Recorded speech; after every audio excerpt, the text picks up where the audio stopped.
Sa atong tubag sa Salmo, nag-ingon ta nga, daigon ko ikaw o Ginoo, kay imo ako nga giluwas. Dunay mga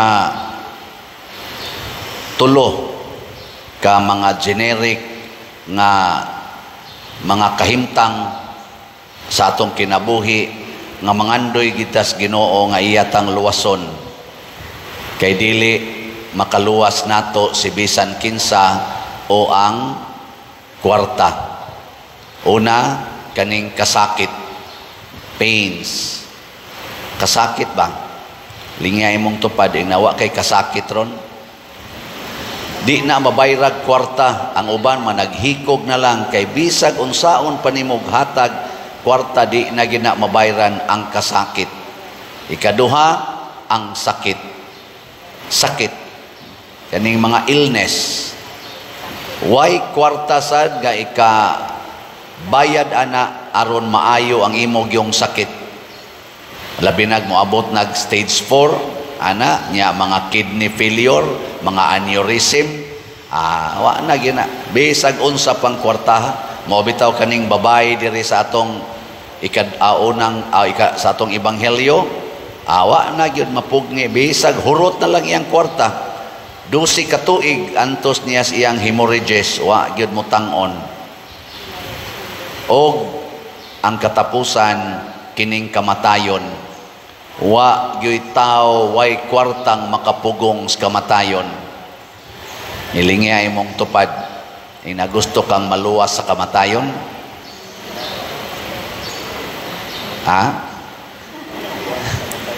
Nya unsa may solusyon?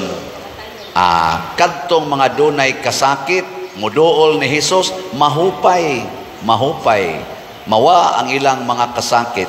Kadtong naay sakit, sama sa babae, sama sa sanlahon, muduol ni Hesus, mohikap or gihikap ni Hesus, naayo dayon, mga buta, mga bakol, mga giyawaan, mga patulon, mga ayo, mga bungol, amang.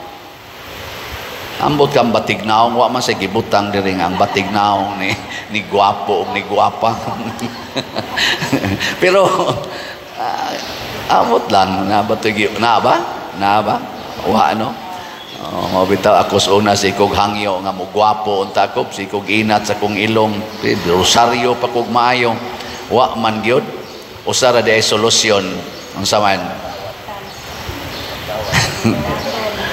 Pagbinuotan.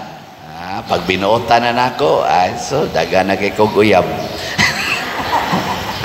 Niya karon kay pari naman ko, di naman ko pwede manguyab. Binuotan lang gyapon. Daghan kay palit og slat. Di ba? Binuotan lang. Nabi tayo nagpa-picture nako dire, nasyak yun ko niya. Hala pader nako, nga naman, ingon niya nga, kagwapo gid ay nimo nako la. Usa ka ni siya? Tarong pa ba ka ni siya panghuna-huna? Pertigin niyang hikap, kagwapo giday nimo pa din ako, murag di man gitingali nga akong naong iyang nakita, kay ako lang yung naong, bisan ako wa man ko kauyon sa akong naong. Kamo tuo mo siyang gisulti. Di ana mi ka pa picture ay pertigin niya dugay jud kasi hangad sa akong naong, paduri kagwapo giday nimo nako.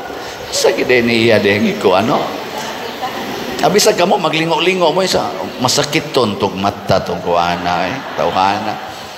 Pero basi giayo siya sa Ginoo, no?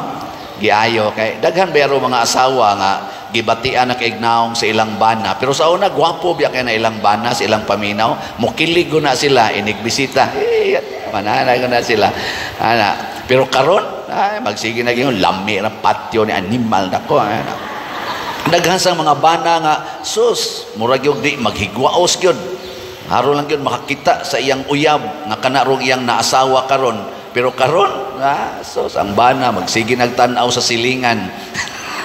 Magsige nag-ingon urag naong ning animal.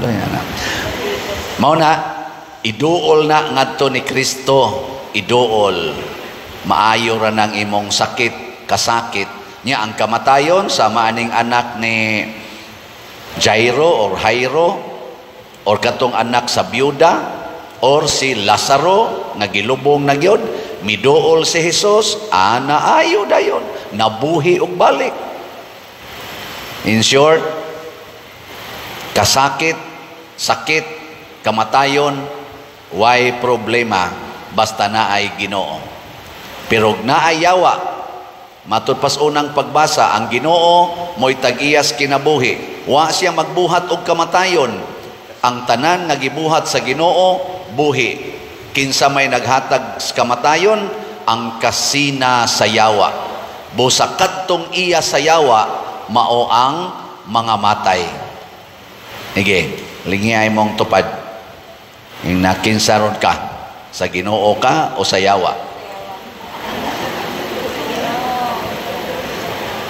Lingi, kadang di mo lingi, iyan na si yawa. Lingi abay, nakinsaman karon sa Ginoo o sa yawa?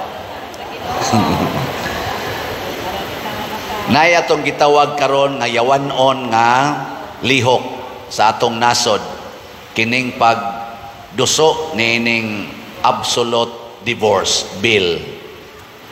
Gitawag na natog yawanon nga naman kay iyang gubon patyon ang marriages, ang kaminyoon nga sakramento ug balaan nga gideklarar sa atong Philippine 1987 Constitution nga kinahanglang panalipdan ang indissolubility sa marriage nya sa atos ang simbahan nga permanent ang marriage buot gub-on ni anang divorce, absolute divorce. Patyon ang pamilya. Gilingay mong tupad. Sugot ka? Ingna, sugot ka? Divorce mo? Unsa may atong gireklamuhan, ang valid marriage dili pwedeng i-invalidate later on. It has permanence in nature. Permanente na siya kung valid marriage. Pero ang invalid marriage can be, unsa man, invalidated or atong pwedeng gubon kay wa may marriage nga nahitabo kay invalid man pasabot dunay depekto ang consent sa bana og sa asawa panahon sa kasal kay wa sila sa ilang saktong panghuna-huna, giharian sila baron sa kahadlok, sa kabalaka o kaha sa sakit, psychological incapacity o kaha sa drugas. Mao na wrong ng ilang marriage. Pero kung valid ang kasal, bisag naggubot pa mo kay naamoy mga conflicts nga nahitabo, di na gina pwedeng gubon ang maong kasal. Ana, kung ang imong balay, imong gitukod, maayo og pundasyon, saktos pundasyon, sakto ang iyang mga beams tanan, pero nahiwi lang ang pagtaod sa kisame. Saman, gubon ang tibok balay or ayohon ang kisame? Wa lang kakauyon sa pintal, unsa man, gubon ang tibok balay or usbon lang ang pintal? Ana. Or ang mga sira, nangahiwi na, nangatangtang ng bisagra, hastang bongbong, nangatangtang na sad, kay lata-lata na, gubon ang tibok balay o i-repair? May manday kay mo, ana. Di ba? Kanang imong naong, unsa man, og di nakakauyon sa imong buhok, sa imong kilay, o sa imong pilok, patyo ni mong tibok lawas, o alim-alimon lang ng imong naong? At di man na lang na kanang murag na ay depekto. Kung ang imong bana nangabit, unsa man na, gubon nimo imong kaminyoon, o imo lang nang i-repair ang imong relasyon sa imong bana o ang imong relasyon sa iyang kabit? I-repair lang. Kung nasuko ka, pasaylo Ana. Ano man di ay? Di din na muhupay ang imong kasakit. Ingka di gyud pader iduol sa Ginoo. Maobitan ako iduol sa Ginoo. Matud pang Kristo, come to me all of you who are heavily laden and I will give you rest. Iduol. O kanang imong bana masakito na kay nagsigig suyop, bangag na nagutok, din akasabot sa imong isulti, sige na lag pangawat, sige na lag pangguba ang inyong makuan, hastang inyong mga butang gipamaligya na kay porti ng adika. Unsa man na imong gubon ang inyong marriage or imo lang i-repair ang imong relasyon anang imong masakiton nga bana? I-repair kay apil na sa imong panaad sa sakit o sa maayong panglawas hangtod ang kamatayon mubulag ka nato, o di ba? Imo ra na siyang i-repair. Unsa man pag-repair, ihatag ang tanan ngadto sa imong bana haron ibaligya ang tanan og ang mahibilin ikaw na lang og ang imong bana. Di ba? Og ang inyong mga anak niya patay misgutom pader iduol ni Kristo mabuhi ra na. Kaaygo kong ilara pa din, mamatay ra gyud. Ayaw sad kong ilara kay mabuhi ra gyud na testing ilang. No. Yan na ganin as Bible, testing Kadaghan din mga adik nag-serve na gaini sa atong simbahan karon na repair ang ilang pagka-adik. Nya mga ni pipila din nga ipapatay na lang unta. Pero nag effort yun ang pipila. Aron lang yun, iampo, tagaag, mga assistants, ipaapil og mga seminar, Life in the Spirit seminar, nangausab. Giduol ngadtos Ginoo, gidad-an og Ginoo, gipahikap sa Ginoo, gipabati sa Ginoo. Nangaayo. Nya nganong imo mangyong gubon ang gitukod sa Ginoo, labi na gid nang kaminyoon. Di man kita mo gubag balay kay atong tan-awon nga kaniniya ancestral house repira lang na kay karaan kay na noroy mi dito usa nato ka mga konsehal sa Cebu City ngadtos bukid nako og moabot dinhing karsada cons kaning balaya gubuon na lang ni sa ayaw karaan kay ni tanawar kong haligi tugas nako unya hapit naman ang mga lusong ayaw i-repair kay karaan kay ng balaya i-repair yun. Ana, bisag ka mo, i-repair na kay cultural heritage na. Cultural heritage. Ayaw, kagianay na. Ay, sus, i-repair lang na ay treatments anay. Unya, ang kaminyoon, divorce dayon. Divorce dayon. Nga naman, timan na to ha, ang kaminyoon, unsa man na siya, para sa kaayuhan sa bana o sa asawa, o kaayuhan sa pagtubo sa mga anak. For the good and upbringing of children. Mauna ang married life. Dili na basta-basta nga ang banarag asawa mo ay gi-care sa marriage. Ang gi-care sa marriage mao gyud ang bana ug ang asawa ug ang mga anak. Unyag mag-divorce ang banag asawa, asa man padung ang mga anak. Napa sila'y kapulian nga pamilya, wa na, guba. Matod pa sa study nga gipakita sa atong simbahan nga akong gibasa diha sa ato rong gi-share nga mga pamalandong sa atong simbahan sa ilang survey sa didtos mga nasod nga legal ang divorce. Ang first marriages nila didto 50% ang nag-divorce sa mga first marriages. 50% ang nag-divorce. Ang second marriages, kay humag-divorce, mangita mo yung kaglain.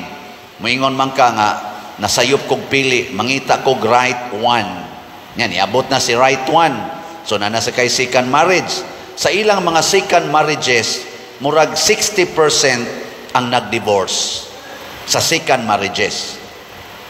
Nya kay mo third naman sa ka, mo third man yung gana. Doon na gana ko i-counselan, 7 times na siya naka-divorce.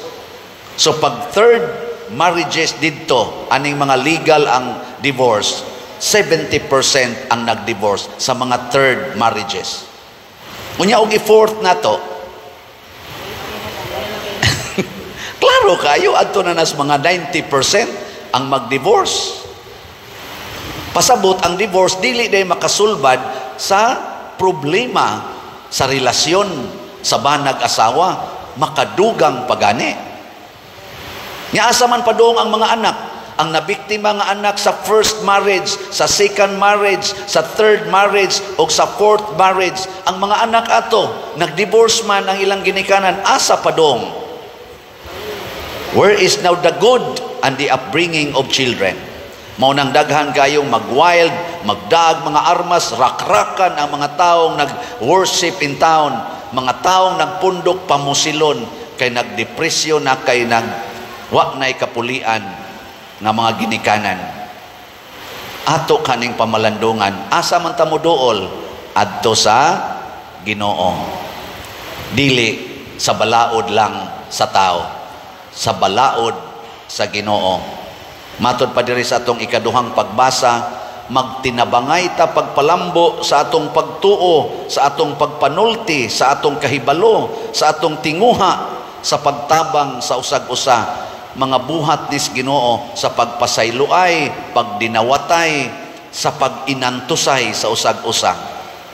Maunay atong buhaton aron maayo ta sa atong mga sakit, sa atong kasakit, og mabanhaw tas atong kamatayon.